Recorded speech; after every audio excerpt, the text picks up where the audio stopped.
এই যে বেসন নিয়েছিলাম 1 কাপ, আর এই যে পানিও নিয়েছি, মানে একই মেজারমেন্টে হতে হবে। পানি ওর চেয়ে একটু কম নিয়েছি, ঠিক আছে। পানি দিয়ে সুন্দর করে মুথে নেব। এখন ঘি দেব। ঘি দিয়ে বুন্দিয়া বানালে খেতে টেস্ট হয়।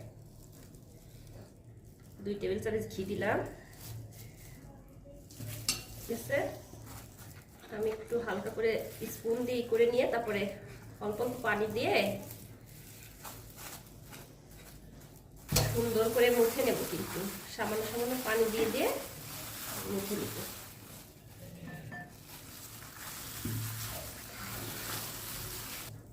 আর একটু পানি দিলাম। এখন আমি স্পুন দিয়ে পানি অ্যাড করেছি, কিন্তু যত সময় ফর্মের মতো না হচ্ছে এরকম আর একটু স্মুথ করলে হয়ে যাবে। এটা আমার ডো তৈরি করা হয়ে গিয়েছে। আর হচ্ছে কি দুই জায়গা করেছি, এই জন্য আমি কালার অ্যাড করব। এখানে হচ্ছে ইয়েলো ফুড কালার দিব একটা, আর ড্রিম রেড কালার দিব, ঠিক আছে। এই যে দিয়ে দিলাম রেড কালার, মিক্স করে নিব। মিক্স করে নিচ্ছি রেড কালার বুন্দিয়ার জন্য। ইয়েলো ফুড কালার অ্যাড করলাম। গরম হয়ে গিয়েছে, এখন বুন্দিয়াটা ভেজে নেব। এখন এই যে এইটার উপর দিব, হতে থাকবে। এই যে এইভাবে একে একে সব ভেজে দেবে।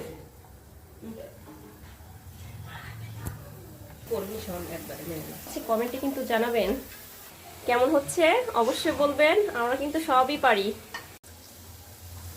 এই যে বুন্দিয়া ভাজা হয়ে গিয়েছে, ইয়েলো আর রেড পিঙ্ক টাইপের, একটু ডার্ক পিঙ্ক। আর দেখেন কি মুসমুসে হয়েছে। কিন্তু ঘি দিয়ে ভালো বেসন দিয়ে এভাবে যদি বুন্দিয়া বানানো যায়, অসাধারণ খেতে। এই যে আরো হবে। এই যে মিক্সড করে নিলাম দুইটা। এখন ইয়েলো আর হচ্ছে রেড মিক্সড করে নিয়েছি, কিন্তু অসাধারণ সুন্দর কালার না। এই যে চিনি 1 কাপ, বেশি দিতে হবে, 1.5 কাপ চিনি দিব। আমি প্রথমে 1 কাপ দিয়ে দিলাম। এই যে 1.5 কাপের মতো চিনি দিয়ে দিলাম। পানি দিয়ে দিলাম 1 কাপ। সবসময় একটা পাত্র দিয়ে করবেন, সেম সেম নিতে হবে, আর চিনির পরিমাণটা একটু বেশি নিতে হবে। পানি দিয়ে দিলাম। এই যে 2টা সাদা এলাচ দিয়ে দিলাম। চুলাটা অন করে দিয়েছি, একটু নাড়া দেই। শিরাটাই কিন্তু পারফেক্ট হতে হবে। তারপরে আমি হচ্ছে চিনিটা 1.5 কাপ দিয়েছি। এই যে এখন লেবু চিপে দিতে হবে। লেবু কিন্তু মাস্ট দিতে হবে, না হলে শিরাটা জমাট বেঁধে যাবে। একটা লেবু দিয়ে দিলাম আমি।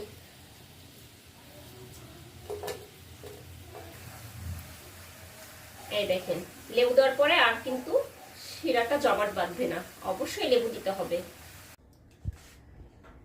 এখন আমি আরো 1 টেবিল চামচ ঘি দিয়ে দিব। বুন্দিয়াগুলো দিয়ে দিব। গরম শিরাইতেই কিন্তু বুন্দিয়াগুলো দিয়ে দিব। রেড কালার পরিমাণটা বেশি। এই চুলাটা কিন্তু অফ ছিল, এখন অন করে দিব। তারপর একদম লো হিটে 4 মিনিট রাখবো, একদম লো হিটে। কিন্তু এখন ঢাকনা দিয়ে দিব। এই তো 4 মিনিট পরে ফিরে এলাম। এই যে এখন আমি চুলাটা বন্ধ করে দেব। বন্ধ করে দিয়ে 20 মিনিট রেখে দেব। 20 মিনিট পরে ফিরে এলাম। এই তো এর মাঝে কিন্তু আমি 3-4 বার করে নাড়া দিয়েছি। আর পারফেক্ট বুন্দিয়া কিন্তু হয়ে গিয়েছে। নেড়ে দিচ্ছি। কতটা সুন্দর হয়েছে, রসালো হয়েছে, পারফেক্ট বুন্দিয়া। কিন্তু কতটা পারফেক্ট। আমার ছেলেরা রেড কালার পছন্দ করে, রেডটাই বেশি দিয়েছি আর কি। এই তো আমি পরিবেশন করে দিলাম। আমার পারফেক্ট বুন্দিয়া হয়ে গিয়েছে। আপনারা বাসায় আবার ট্রাই করবেন। এখন এটা ফ্রোজিং করব, ফ্রিজে রেখে দিব। সবাই ভালো থাকবেন। আল্লাহ হাফেজ।